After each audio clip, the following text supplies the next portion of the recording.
మంచిర్యాల జిల్లా చెన్నూరు పట్టణంలో ఎన్నికల రిటర్నింగ్ అధికారి చంద్రకళను రోడ్డుపై పలువురు అడ్డుకొని నిరసన చేపట్టారు. నేషనల్ ఓటర్స్ డే సందర్భంగా ర్యాలీలో పాల్గొన్న రిటర్నింగ్ అధికారిని వాహనాన్ని అడ్డుకొని ఆ వాహనం ముందు ధర్నా చేశారు. గత ఎంపీ ఎమ్మెల్యే ఎన్నికల సమయంలో కరెంటు, లైటింగ్, ఫోటో స్టూడియోల బిల్లులు చెల్లింపులు జరపలేదని వెంటనే క్లియర్ చేయాలని డిమాండ్ చేశారు. ఎన్నికలు పూర్తయి సంవత్సరం గడుస్తున్నా ఇప్పటి వరకు తమకు ఎలాంటి బకాయిలు డబ్బులు చెల్లించడం లేదని అన్నారు. తమకు రావాల్సిన బకాయి డబ్బులను వెంటనే చెల్లించాలని అన్నారు. అయితే వారికి ఎలాంటి సమాధానం చెప్పకుండా అక్కడి నుంచి రిటర్నింగ్ ఆఫీసర్ వెళ్ళిపోయారు.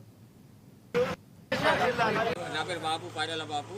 లైటింగ్ పెట్టినా, కూలర్లు పెట్టినా, ఫ్యాన్లు పెట్టినా, జనరేటర్లు పెట్టినా, అన్ని అరేంజ్ చేసిన 9 లక్షల బిల్లు అయింది. నాకు 5 లక్షలు ఇచ్చింది, ఇంకా 4 లక్షలు రావాలి.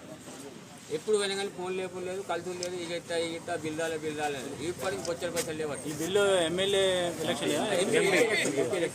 50 రోజుల ప్రోగ్రాం, 30 కూలర్లు, 30 ఫ్యాన్లు, 200 లైట్లు, 8 జనరేటర్లు ఇట్లా పెట్టి 50 రోజుల ప్రోగ్రాం చేసింది. మా డబ్బులు మాకు ఇప్పించాలి అంతే. మేము ఎంపీ ఎలక్షన్స్కి చెన్నూరు కాన్స్టిట్యూన్సీ మొత్తం కెమెరాలు పెట్టామండి, వీడియోగ్రాఫర్స్ అందరూ. దానికి బిల్లు 13,70,000 అయింది. దాంట్లో సగం అమౌంట్ ఇచ్చారు, 10 లక్షలు ఇచ్చారు.